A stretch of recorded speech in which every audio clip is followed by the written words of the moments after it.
Nothing will improve your garden as much as attracting beneficial insects and welcoming them to your garden to increase yield and just to make everything amazing. So today, we're gonna learn some secrets from Blake and Cheryl about how they attract all these beneficial beauties into their garden.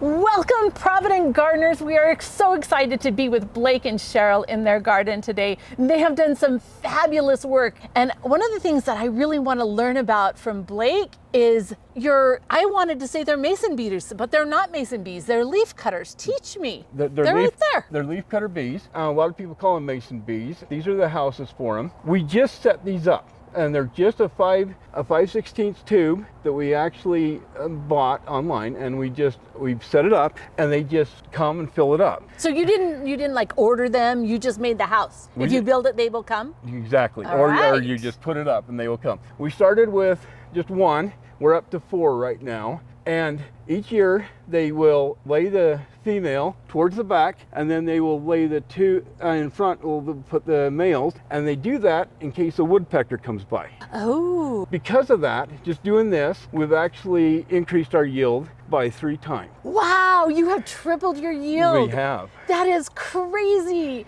Okay, now tell me a little bit, for those of us that have bee phobia or wasp phobia, tell me the difference between those and leaf cutters. I'm extremely allergic to bees, and because of that, I want a very gentle bee. These are extremely gentle. They will not sting you unless you're trying to smash them, and that's the only reason. But they are a solitary bee. They're not a colony bee at all. And so they will pick up the pollen, they will put it into the tube, and then they will put a piece of leaf behind it to seal up the tube. And a lot of times they like cabbage leaves, and they'll put a little tiny hole in it, or they like broccoli leaves.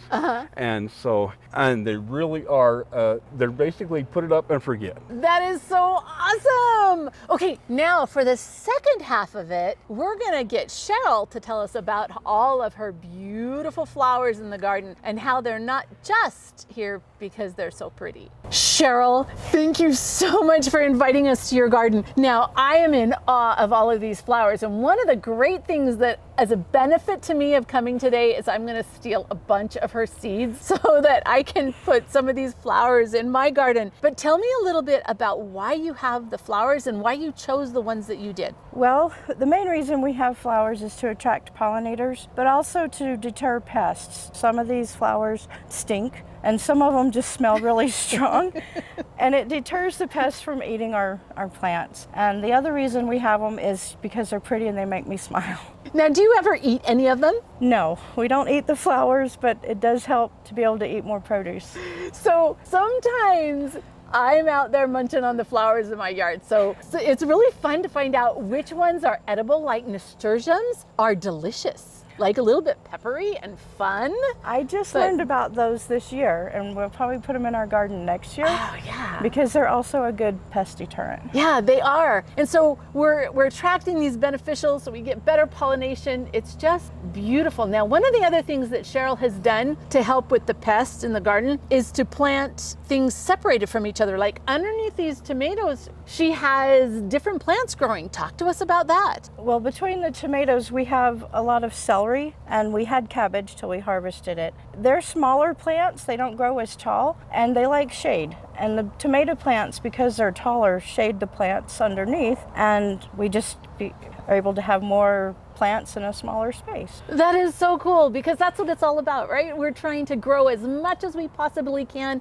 and take best advantage of the space that we have. Now tell us, is there anything else, any other secrets that you'd like to share with our audience about pollination and beautiful flowers? Well, like I said, I like the flowers. They make me smile. Some of them I can cut and take in the house. And like the zinnias, the hummingbirds will come and visit those, and that's always fun to watch.